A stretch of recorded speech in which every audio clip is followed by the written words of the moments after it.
Alléluia, alléluia. Éternel, notre Père et notre Dieu, nous bénissons ton nom. C'est une grâce de se retrouver encore devant ta présence. C'est un privilège de pouvoir te parler. J'aime bien ce texte qui dit, ce n'est pas le séjour de mort qui te loue, mais ce sont les vivants qui te louent. Et la grâce nous est donnée encore, Seigneur, au Dieu de gloire, cet après-midi, ce soir, pour que nous soyons, Seigneur, des instruments, Seigneur, qui célèbrent et qui louent ton Saint-Nom. C'est pourquoi, mon Dieu, mon Père adoré, que ton nom soit loué, que la louange soit pour toi, et que tout ce qui sera dit, tout ce qui, Seigneur, sera prononcé, soit pour l'unique gloire de ton nom. Je prie que, Seigneur, Saint-Esprit, tu sois le maître de ces moments, que tu contrôles chaque mot, chaque virgule, chaque phrase, que tu contrôles les tonalités, que tu contrôles, Seigneur, chaque cœur qui écoute, que tout soit dans l'atmosphère, que tu donnes à chacun, Seigneur, selon que tu as prévu, selon sa fin. Seigneur, je te prie, Seigneur Saint-Esprit, de nous nourrir, de nous donner à manger, Père, au moyen de ta parole, Seigneur notre Dieu. S'il te plaît, Esprit de vérité, nourris-nous parce que nous avons faim de toi. Nourris-nous parce que nous avons envie, Seigneur, de faire un pas de plus avec toi. Nourris-nous parce que nous avons envie, Seigneur, de changer nos mentalités, de nous conformer à la loi de l'esprit de vie en Christ, oh Jésus. Nous voulons nous conformer à Christ et non au monde. Nous voulons être identiques à lui qui est notre modèle. Seigneur Saint-Esprit, oui Seigneur, viens nous éclairer, viens nous parler, viens nous diriger, viens nous orienter, que ta parole oriente, que ta parole nous recadre, que ta parole nous dirige, que ta parole enlève en nous, Seigneur, les pourpres et les pailles, oh Dieu, que ta parole restaure l'homme intérieur, que ta parole nous donne de la vigueur, Seigneur notre Dieu. Te rendons toute gloire, mon Dieu, ma roi. Oh, que l'honneur, la gloire te soit rendue dans le beau nom de notre Seigneur Jésus-Christ. Nous disons Amen. Alors, bien-aimés, je vous salue dans le beau nom de notre Seigneur Jésus-Christ. Que la grâce de notre Seigneur Jésus-Christ soit notre partage. Alors, sans plus tarder, nous allons lire un texte. Le texte que nous avons lu la fois passée dans le livre de Proverbes 4, le verset 23. La Bible dit ceci: garde ton cœur plus que toute autre chose, car de lui viennent les sources de la vie. Qu'est-ce que la Bible dit? La Bible dit: garde ton cœur plus que toute autre chose, car de lui viennent les sources de la vie. Et j'aimerais encore qu'on lise un autre texte dans le livre de Matthieu 5, le verset 8. Il est dit ceci. J'aime beaucoup ce texte-là. Il est dit ceci: heureux ceux qui ont le cœur pur, car ils verront Dieu. Heureux ceux qui ont le cœur pur, car ils verront Dieu. Par la grâce de Dieu, nous avons commencé un thème, les motivations du cœur. Alors, par la grâce de Dieu, nous allons essayer de faire un pas chaque jour, d'essayer par le Saint-Esprit d'approfondir ce grand thème qui a tant à dire, les motivations du cœur. Alors, sachez ceci, quand on parle du cœur, le cœur est le centre même de la vie. J'ai dit ceci, le cœur était la source, le cœur était la genèse, c'était le commencement de chaque chose. Quand on parle du cœur, on parle du centre, c'est le centre qui dirige toutes choses. Donc le cœur, notre cœur est le centre de la vie, le noyau de la vie. Le noyau de notre vie se trouve dans notre cœur. Et si on veut parler encore plus profondément, ce qu'il faut comprendre, c'est que le cœur est le laboratoire où tu travailles pour fabriquer ta destinée. Ta destinée provient de ton cœur. Les sources de ta destinée proviennent de ton cœur, de ce que tu médites, de ce que tu conçois, de ce que tu réfléchis. Tout commence par le cœur. C'est ton noyau, c'est dans le noyau que les choses se commencent. Alors, ce qu'il faut savoir, c'est que, comme le centre a pour mission d'alimenter tout le reste. Quand on parle du centre, le centre alimente tout le reste. Et donc le cœur alimente, et même notre cœur, l'organe cœur, alimente aussi les membres de notre corps. Ainsi, quand on parle aussi du cœur que nous allons comprendre plus tard, ce même cœur alimente les décisions de la vie. Le cœur alimente les actions de la vie. Le cœur alimente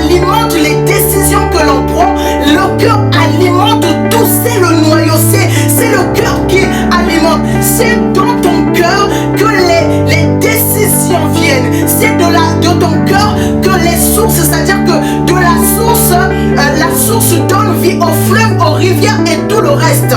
Vous voyez, sans la source, il n'y aura pas de fleuve. Donc nos cœurs, sachez-le bien, le cœur est la source de toute autre chose que nous faisons dans la vie. Alors, le cœur est quelque chose de précieux, quelque chose de grand, quelque chose que chacun devrait considérer. Nous avons lu les textes que dans le livre de 1 Chronique 28, le verset 9, lorsque David parlait à son fils Salomon, il lui a dit, le Seigneur sonde les cœurs, il regarde les desseins du cœur. Le Seigneur ne regarde pas autre chose. Pourquoi le Seigneur regarde au cœur? Parce que le Seigneur veut voir là où les choses commencent. Le Seigneur voit les choses dans sa jeunesse. Le Seigneur voit les choses dans son commencement. Alléluia. Quand le commencement est bien établi, tout le reste sera établi. C'est ce que nous avons dit les fois passées. Maintenant, sachez ceci. Quand la Bible parle du terme cœur, en grec, ce mot cœur, qui est cardia, ce mot veut dire simplement, et on parle de l'âme, on parle du centre des émotions qui est enfoui dans l'âme. Ça veut dire que l'âme réside les émotions, l'intelligence, les sensibilités, les sensations, les émotions, comme je l'ai dit. Donc, quand on parle de cardia, on parle pas seulement du cœur physique que nous avons, mais on parle plutôt du cardia qui est la notion de l'âme, le centre des émotions. Mais j'aimerais encore aller plus loin parce que cela c'est vrai, mais en sachant que Dieu a créé l'homme, nous savons que l'homme est devenu une âme vivante. Ça veut dire que l'âme c'est l'association de l'esprit et du corps. Et cette âme ne peut pas être autant la source parce que c'est grâce à deux éléments que l'âme a été et que l'âme vit. Donc vous comprenez une chose, ceci. La source du cœur, j'aime bien le terme hébreu qui dit l'âme. Quand dans le terme hébreu on parle de l'âme, ce terme l'âme, L-E-B, ce terme l'âme veut dire l'homme intérieur ou encore l'esprit.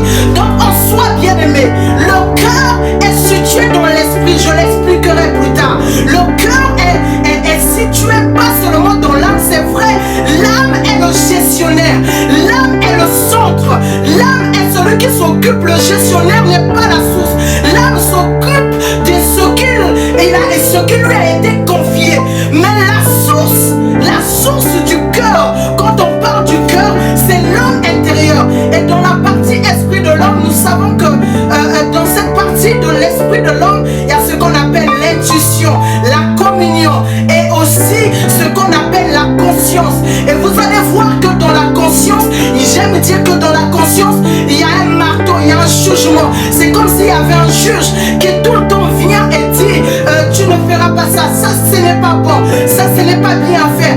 Et donc quand on parle de la notion, l'arbre qui est le cœur, l'homme intérieur, esprit, on parle de ce qui est enfoui dans quoi? Dans la conscience. Donc sachez ceci, quand on parle du corps, du cœur, on parle de l'esprit de l'homme, de cet homme à l'intérieur. Maintenant sachez une chose, quand l'esprit est détruit à l'intérieur, comme je l'ai dit, tout le reste est détruit. Mais pourquoi Dieu, le grand Dieu, regarde au cœur? Parce que Dieu, quand il regarde au cœur, bien aimé, sachez-le bien, il y a une chose qui intéresse Dieu quand il regarde le cœur. Il y a une chose qui l'intéresse. Mais quelle est la chose qui intéresse Dieu? La chose qui intéresse Dieu dans le cœur, ce sont les motifs. Ce sont ce que l'homme, c'est-à-dire conçoit pour faire telle chose. C'est ce que l'homme a pour but, pour mission d'accomplir un fait. Je vais expliquer plus en détail. Ça veut dire que quand Dieu regarde à l'intérieur, Dieu regarde le motif. Et quand il regarde le motif, il veut savoir, est-ce que le motif que ma fille prend pour faire telle ou telle chose, ou mon fils prend pour faire telle chose, est-ce que ce motif-là a pour mission de me rendre gloire, ou encore ce motif a pour mission de donner gloire? Vous savez, quand on parle de motif, on se souvient de Lucifer. Lucifer, c'est celui-là, quand il a eu dans son cœur, il a conçu dans son cœur quelque chose qui l'écartait de Dieu. Ça veut dire quand on parle de concevoir, on parle de fabriquer.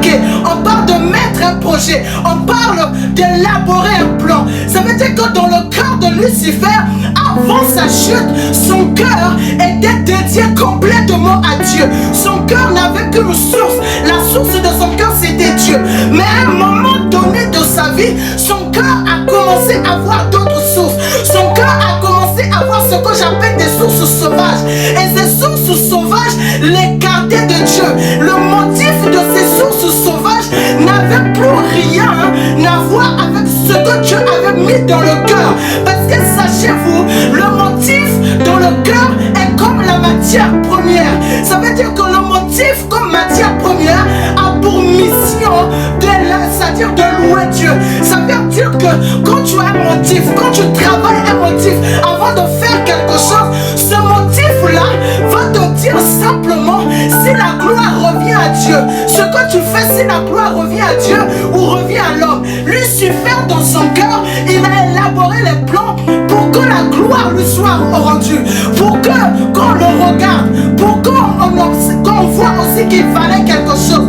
Pour qu'on constate qu'il avait quelque chose de meilleur que Dieu lui n'avait pas donné. Quelque chose que lui-même, il pouvait donner aussi pour dire qu'il valait quelque chose. Bien aimé, souvent nous ignorons dans notre marche chrétienne que le danger, c'est les motifs que nous avons. Ces motifs nous emmènent dans la mort, parfois sans se rendre compte. Je me pose souvent la question, revenons dans le contexte actuel. Qu'est-ce qui va motiver une personne à faire une œuvre? Quelle est la motivation? Quel est le motif? Parfois les gens font des choses sans même pourtant regarder le motif. Ce qui les motive à faire telle chose. Tu es là seulement, tu vois comme ça, une pensée te vient à l'esprit, sans pourtant prendre le temps de regarder, d'observer, d'examiner, de diagnostiquer. Tu fais la chose naturellement, comme si la chose venait de Dieu, mais sans pourtant se rendre compte que ce motif-là t'éloigne de Dieu, parce que le motif n'a pas les matières premières de Dieu, et ces motifs-là ont ce que j'appelle les sources sauvages. Ça veut dire que le motif prend pour racine autre chose pour venir. Regardez quelqu'un qui va commencer sa prédication, au lieu de méditer pour que des vies changent, pour que les cœurs changent, il va commencer à méditer. Je vais leur parler, vous voyez le motif, je vais leur parler, ils doivent connaître que je vois quelque chose, que moi j'ai Dieu, que j'ai l'onction, ou encore le motif quand tu pries pour les gens, je vais leur faire tomber pour qu'ils voient que j'ai Dieu, pour qu'ils sachent que j'ai l'onction, je suis appelé. Tu fais quelque chose pour qu'on te voit, pour qu'on sache que tu vois quelque chose, que tu as quelque chose. D'autres encore mettent les habits pour venir au culte. Je vais leur montrer que j'ai le dernier sac. Je vais leur montrer que j'ai ceci, sans se rendre compte, bien aimé, que ces motifs-là ne sont pas en accord avec la pensée de Dieu pour ta vie. Alléluia. Ne sont pas en avance avec ce que Dieu veut de toi. Qu'est-ce que les gens font? Ils ne regardent même pas leurs motifs. Il est là, il veut faire un travail. Et un travail qui n'est pas inspiré. Un travail qui n'a rien à voir avec ses dons et ses capacités. Parce que seulement il a vu l'autre réussir dans ça. Qu'il a vu seulement que l'autre a évolué dans ça. Le motif, son motif, c'est parce que l'autre a réussi dans ça. C'est pas par passion. Il le fait parce que le motif, l'autre a réussi sur ça. Bien aimé, souvent nous négligeons les motifs. Ce sont les motifs qui révèlent si la direction empruntée glorifie Dieu ou pas. Ce sont les motifs qui montrent si ce que tu fais vient de Dieu ou vient du diable. Si ton motif cherche ta gloire, sache que tu es loin de Dieu. Si ton motif cherche à ce que les hommes t'acclament, sache que tu es loin de Dieu. Le motif que tu dois voir au plus profond de toi, toute la gloire doit revenir à Dieu. Si tu fais bien quelque chose, la gloire doit revenir à Dieu. Si tu as même, alléluia, fait seulement dans la pauvreté et que tu n'as pas réussi, si ton cœur est dévoué à Dieu, alors Dieu, alléluia, qui voit dans les profondeurs. C'est pour cela que le Seigneur ne regarde pas ailleurs. Quand Dieu plonge ses regards, quand Dieu regarde à l'intérieur, Dieu regarde les motifs. Sachez bien aimé, il regarde la direction des motifs. Est-ce que la direction de tes motifs sont pour ta propre gloire, ou encore la direction de tes motifs sont pour qu'on sache quand tu vois quelque chose. Bien aimé, parlons de nous à nous, parlons de nos cœurs. Je dis ceci, une chose importante dans la marche chrétienne, c'est le cœur. C'est le cœur qui est plus important que toute autre chose. Vous savez, ce que l'on oublie, moi parfois, il y a des choses, parfois quand je vois comme ça, je dis Seigneur, est-ce qu'on se rend compte? Vous savez que par les motifs, on a déjà notre salaire devant Dieu. Est-ce que vous savez que par le motif, c'est-à-dire que par le but que tu veux atteindre, Dieu déjà te récompense. Si par exemple tu fais quelque chose pour qu'on te voit, bah, les acclamations, là, lorsque les gens vont t'acclamer, c'est toute la paix que tu auras. Ce qu'on oublie, c'est ça. Ce qu'on ne se rend pas compte, c'est ça. Quand tu cherches l'approbation des hommes, le salaire que tu vas mériter, ça sera le salaire des hommes. Mais quand tu sais que de tout ton cœur, tu cherches l'approbation de Dieu, alors le Seigneur aussi te réserve des richesses. J'aime ce monsieur Étienne. Étienne, il était là. Oh, il n'était pas vieux. Il était encore jeune, Étienne. Vous le lirez dans le livre de Actes. Il est en train de lapider, mais son cœur ne voit pas ce que les hommes font, mais son cœur voit la gloire de Dieu. Son cœur a été connecté à la source de Dieu, de sorte que tout ce qui était sauvage, et comme j'aime le dire, c'est ce grand homme Paul, c'est ce qu'il avait compris. Dans les prisons, dans les difficultés, faisant du bien aux autres. Il n'a pas voulu que de ton cœur jaillissent d'autres sources. Il a protégé son cœur plus que toute autre chose, parce qu'il ne voulait pas dans son cœur qu'on croit qu'il était meilleur que autrui. C'est là dans les motifs qu'on se rend compte. On ne fait pas quelque chose pour être meilleur que qui que ce soit. Nous, enfants de Dieu, revenons aux valeurs, aux vraies valeurs, aux valeurs qui glorifient Dieu, aux valeurs qui élèvent le nom de Dieu. Parfois nous cherchons des révélations, oh mon Dieu.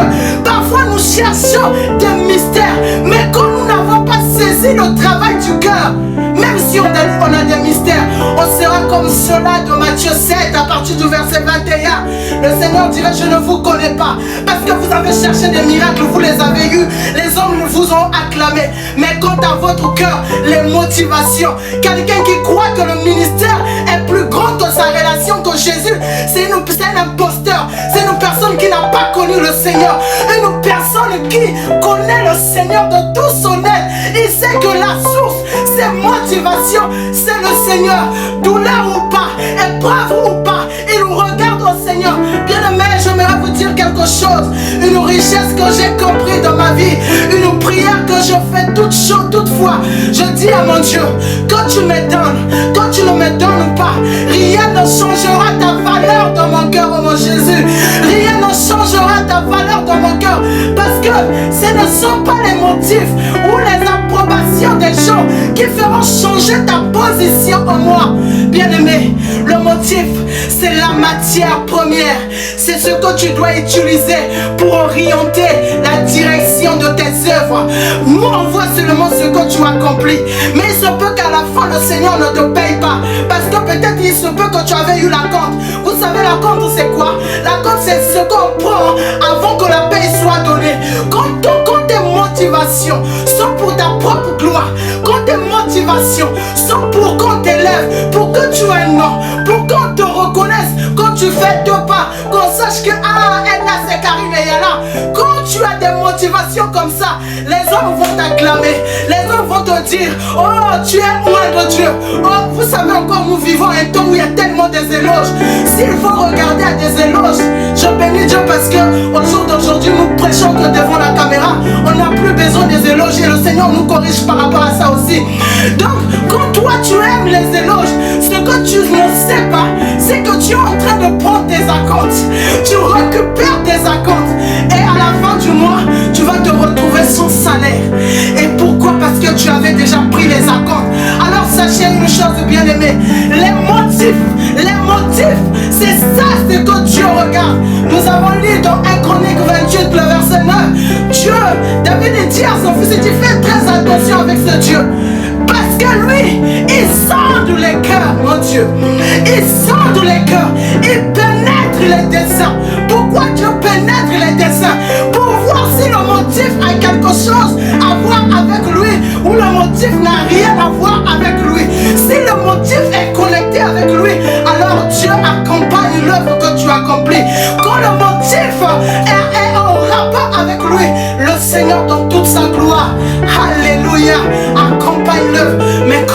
motif n'a rien à voir avec ce Dieu grand et redoutable. Alléluia.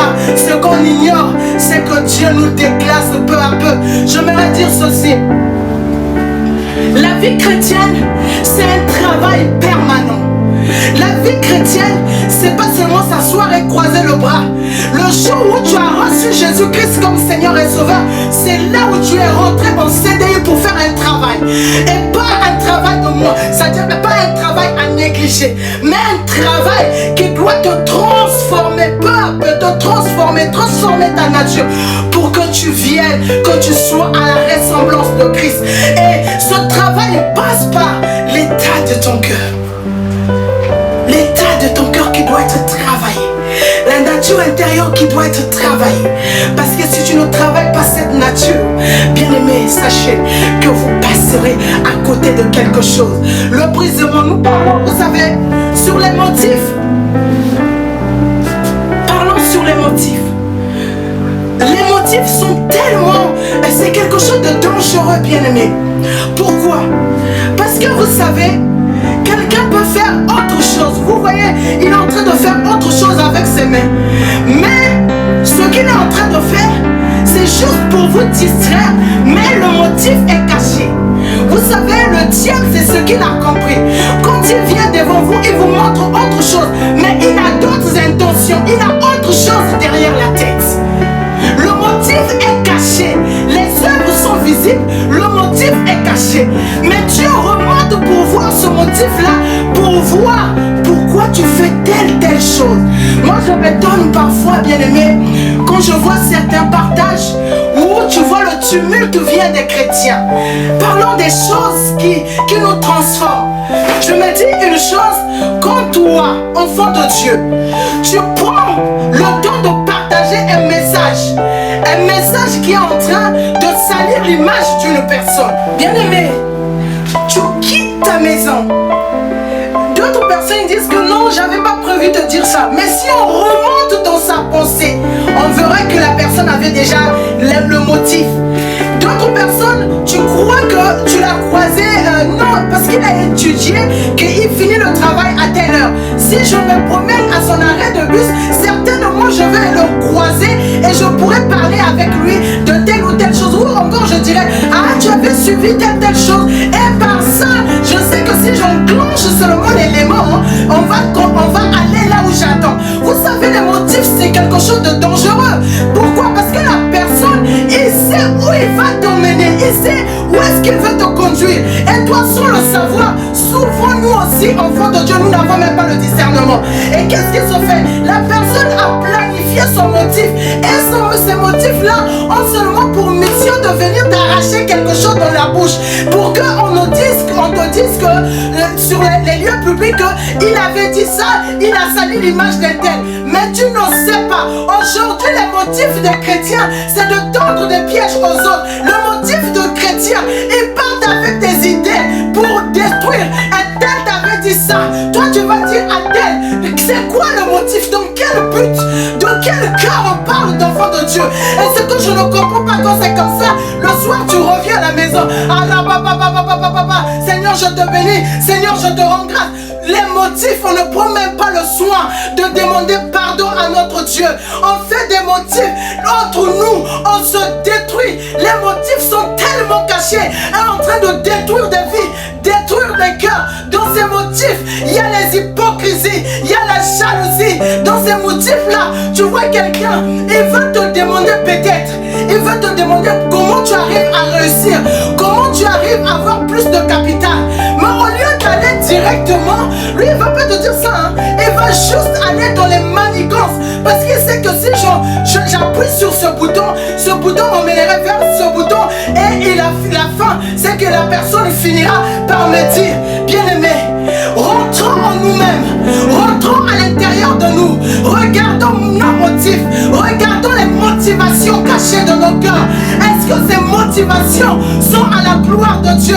Nous avons tant longtemps indexé les autres. Il est temps d'indexer nos cœurs. Il est temps de regarder à l'intérieur de nous. Il est temps de soigner nos cœurs. Parce que dans nos cœurs, il y a trop de pourriture. Il y a des choses abîmées. Oh, nous trimballons les eaux polluées. Et c'est pourquoi nos sources, nous nous servons Dieu, mais l'ennemi domine sur nous parce que nos cœurs sont en contradiction avec Dieu. La source est polluée. C'est normal que le diable domine sur nous. Pourquoi? Parce que nous avons laissé les motifs sauvages, les motifs qui ne glorifient pas Dieu, les motifs qui n'annoncent pas le nom de Jésus. Le caractère de Christ a diminué peu à peu. La nature de Christ a diminué peu à peu parce qu'il y a eu des motifs infiltrés. Enfant de Dieu, sonde les motifs de ta vie. Regarde, examine les motifs. Quels sont les motifs qui te poussent à t'habiller comme ça? Quels sont les motifs qui te poussent à parler avec autorité devant les gens, à te faire croire que tu es supérieur aux autres? Quels sont ces motifs-là? Quels sont les motifs qui te montrent que tu es supérieur à quelqu'un? Dieu lui-même qui est grand et élevé, il ne s'est jamais vu supérieur à quelqu'un. C'est-à-dire qu'il s'humilie, il prend la forme du serviteur. Oh, vous lirez dans le livre de Philippiens 2, il prend la nature du serviteur pour venir te servir. Toi, homme, toi et nous personnes qui nous critiquent jour et nuit, bien-aimés, les motifs de nos cœurs ne doivent pas avoir, alléluia, oh, pour motivation les hommes. Les buts de nos motifs ne doivent rien avoir avec les hommes. Pourquoi? Parce que l'homme finira par te déstabiliser, l'homme finira par te freiner, l'homme finira, même si tu lui fais du bien, même si tu fais tellement de choses, il finira par faire des choses, alléluia, qui vont te pousser à changer les motifs. Nous avons vu des personnes, quelqu'un lui a fait du bien tout au long de sa vie, quelqu'un l'a chéri, quelqu'un l'a aidé, mais à un moment donné, les motifs de son cœur ont changé. Oh Jésus, pourquoi tant de méchanceté, bien-aimé? Pourquoi nous changeons nos motifs? Nous disons Satan est mauvais sans qu'on soit le savoir. Nous faisons les mêmes choses que Satan. Lui, il a trahi Dieu par les motifs de son cœur. Nous nous trahissons mutuellement par les motifs de nos cœurs. Il est temps, oh mon bien-aimé et moi, de regarder à nos cœurs, de regarder ces sources, les sources de nos cœurs, de regarder dans notre conscience, d'enlever ce qui est pollué. Ce que j'aime avec le Seigneur Saint-Esprit, vous remarquerez quelque chose avec le Saint-Esprit, c'est que le Saint-Esprit à l'intérieur de nous, là où il y a la source, pour veiller, il est comme le gardien du temple. Il n'est pas comme il est le gardien de nos cœurs. Et quand il s'assied sur nos cœurs, qu'est-ce qu'il fait? Quand tu veux prendre une décision qui n'a rien à voir avec la gloire de Dieu, il va te dire ne fais pas ça. Il te protège, il barricade les motifs qui n'ont rien à voir avec Dieu. C'est pourquoi, mes frères et sœurs, il est temps que nous écoutions le Saint-Esprit. Il est temps que nous donnons la place à l'Esprit de vie. Il est temps que nous chérissons la vie de l'Esprit en nous, parce que le Saint-Esprit nous aide à voir les motifs qui glorifient Dieu, les motifs qui sont pour la gloire de Dieu. J'aimerais que ce soit un temps d'examen, l'examen de notre conscience, que nous passons à diagnostiquer, à regarder, à identifier les motifs de nos cœurs. Quels sont les motifs qui te font pousser, qui te poussent plutôt à parler mal à ta femme? Quels sont les motifs? Vous savez, quelqu'un peut te regarder comme ça, tu crois qu'il te regarde avec les yeux doux. Mais si tu pouvais entendre ce qu'il y avait dans ses pensées, mon Dieu, mon roi, tu vas tomber de nu. Un je t'aime par la bouche, mais le cœur, il va dire que lui, là, sa taille même étonne. D'autres même disent, mais je ne sais même pas pourquoi je suis. Déjà dans les motifs, quand tu dis déjà dans tes motifs, dans ta tête, pourquoi je suis avec tel, ce qu'on n'a rien compris. Il est temps, bien aimé, que chacun remonte sur son cœur pour soigner la source. Il est temps que chacun pénètre sur son cœur pour soigner correctement son cœur. À enlever les motifs qui ne glorifient pas Dieu. À enlever. Nous allons lire un texte que j'aime beaucoup dans le livre de Job 33. Job 33, le verset, nous allons atterrir par là. Oh Jésus. Oh Seigneur, je bénis ta parole. Alléluia. Job 33. Excusez-moi. Job 33, le verset 10, il est dit ceci. Et Dieu trouve contre moi des motifs de haine. Il me traite comme son ennemi, mon Dieu. Ça veut dire que Là, la Bible dit que Dieu trouve contre moi des motifs de haine. C'est-à-dire que quand Dieu est en train de regarder le cœur, ce que Dieu a vu, Dieu a vu les motifs de haine. Et qu'est-ce que Dieu a fait? Dieu a simplement dit que, c'est-à-dire que Dieu l'a traité comme son ennemi. Pourquoi? Parce que Dieu a vu dans les motifs quelque chose qui ne le ressemblait pas. Alors sachez ceci, les motifs doivent avoir pour identification la nature de Dieu. Vos motifs doivent avoir pour nature, la nature propre de Dieu. C'est ça. Si nos motifs n'ont rien à voir avec Dieu, c'est là le problème. C'est là le problème, bien-aimé. Le problème n'est pas ailleurs. Oh Jésus. Le problème, c'est quand Dieu te regarde à l'intérieur, quand Dieu sonde mon cœur. Bien-aimé, apprenons aussi à faire cette prière. Seigneur, sonde mon cœur. Enlève ce qui n'est pas de toi. Enlève parce que parfois je ne comprends pas. J'ai des motivations, des motifs que moi-même je suis étonné. Bien-aimé, vous savez, il me manquerait le temps parce que le temps court tellement vite. Je croyais que j'allais parler pour 30 minutes, mais là, le temps vraiment court. Et ce qu'il faut savoir, ce sont les sources sauvages.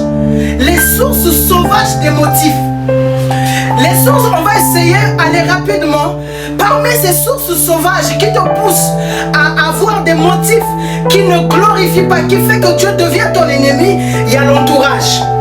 Quand dans ton entourage, tu as que des gens qui cherchent des palabres, comme on dit chez nous en Côte d'Ivoire, c'est là tout le problème. C'est là tout le problème. Ton entourage peut influencer tes motifs, négativement comme positivement. Et oui, bien-aimé, tes motifs peuvent être influencés par ton environnement, ton environnement plutôt. Ce qu'il faut savoir, c'est qu'il faut s'entourer des bonnes personnes, de ceux qui vous emmènent vers Jésus, de ceux qui, malgré les épreuves ou pas, malgré que les gens les jettent ou pas, s'accrochent au Seigneur. Il faut s'accrocher. Paul il dit, soyez mes imitateurs comme moi j'imite le Christ. C'est-à-dire qu'il faut que votre entourage soit l'entourage qui vous motive dans la crainte de Dieu, dans le respect profond des Écritures. Bien-aimés, j'ai pas le temps de développer sur l'entourage. Quand on parle d'entourage, on parle de la famille, on parle des amis, on parle des fréquentations. Les personnes que vous fréquentez peuvent influencer les motifs. À force de respecter, de rester à côté d'une personne qui regarde mal les gens, qui regarde quand une personne est habillée comme ça, il analyse les habits. Quand une personne, vous savez, il y a des personnes qui sont champions. Quand tu as dit un mot, lui il déduit, il trouve les synonymes. Jésus, il trouve les synonymes, c'est-à-dire que toi tu as dit seulement bon, lui il va te trouver les synonymes de bon et jusqu'à aller trouver un synonyme qui va peut-être aller à l'encontre ou qui va s'opposer avec le mot bon. Faites très attention. Les motifs de vos cœurs peuvent être influencés par votre entourage. Sachez-le très bien. Et il y a aussi un autre poison, je les appelle les poisons. C'est-à-dire que c'est aussi vos aspirations, ce que vous voulez devenir. Il y a aussi les motifs là, parce que parfois d'autres personnes veulent devenir les personnes où dans la vie ne pourront même pas devenir ces personnes-là. On ne sait pas pourquoi ils aspirent à être ces personnes-là. C'est comme une personne qui a le rêve. Moi, il faut que je sois connu comme Michael Jackson, Michael Jordan ou Michael Jackson. Bon, de quel motif? Et tes aspirations peuvent être un danger pour ta vie, peuvent t'emmener à la mort. D'autres personnes ont laissé vivre parce que tellement ils ont voulu être des grands, des hommes riches, ils ont touché à des choses. Vous savez, toutes les personnes qui font l'occultisme, ils n'ont pas voulu faire l'occultisme, hein, mais c'est les aspirations qui les ont emmenés parfois dans ces choix-là. Et ça, souvent, nous, on l'ignore. On voit seulement la personne que tu acclames. Tu ne sais pas les motifs qui qui l'a emmené là? Ça, ce sont les dangers. C'est ça les aspirations. Et il y a tant d'autres à dire. Mais ce que j'ai voulu nous dire ce soir, faisons très attention sur les motivations de nos cœurs. Faisons très attention sur les motifs, sur les buts, sur nos objectifs.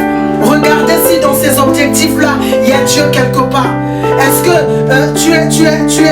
Oh, ah, Jésus. Dieu vous a doté des capacités pour imaginer, pour inventer, pour faire des choses et non pour copier. Ayez des inventions en vous. Ayez vos capacités. Cherchez avec le Saint-Esprit à voir ce que Dieu a mis en vous pour que vos motifs soient liés avec vos capacités. Ne fais pas ton clip parce que tel avait mis ça dans son clip. Quelle motivation! Ne prêche pas comme Karine. Déjà Karine fait beaucoup d'erreurs. Toi tu vas prêcher comme Karine. Ne va pas faire comme je ne sais pas tel. Parce que tu ne sais pas les motivations qui animent telle personne. Tu ne sais pas ces motivations. Fais attention à tes aspirations. Mais vraiment faisons attention. Tu ne sais pas pourquoi tel est motivé à faire ça. Et toi tu le fais aussi. Faisons très attention. Travaillons nos cœurs. Regardons nos motifs. Pourquoi? Vous lirez, on n'a pas le temps de lire toujours sur les motifs. Vous pourrez lire dans le livre de Romains 13:5. Ayez des motifs qui glorifient Dieu. Les motifs désintéressés. Qui ne vous fait pas voir comme si vous étiez celui qui a la science infuse. Mais soyez des personnes qui cherchent toutefois que le Seigneur sonde leur cœur. Que le Seigneur travaille leur cœur. Nous allons prier. Éternel grand Dieu, tu nous as parlé selon que tu as voulu. Nous te prions dans le nom de Jésus. Nous te prions, Seigneur, de sonder nos cœurs. De garder, Seigneur, de regarder l'ivraie qui est planté. De regarder, Seigneur, les sources, Seigneur, sauvages. De regarder, Seigneur, ce qui ne vient pas de toi. Et de nous aider à l'ôter, à l'extraire de nous, oh Dieu. Seigneur, notre Dieu, nous ne voulons pas rater ton jour. Nous ne voulons pas passer à côté, Seigneur, de ce que tu as prévu pour nous. Nous ne voulons pas cela, oh Dieu. S'il te plaît, que ta grâce nous visite. S'il te plaît, que ta miséricorde nous visite, oh Dieu. Nous bénissons ta parole dans le nom de Jésus. Amen. En tout cas, bien-aimé, que chacun prenne le temps d'aller dans son laboratoire qui est son cœur et d'examiner. Soyons bénis.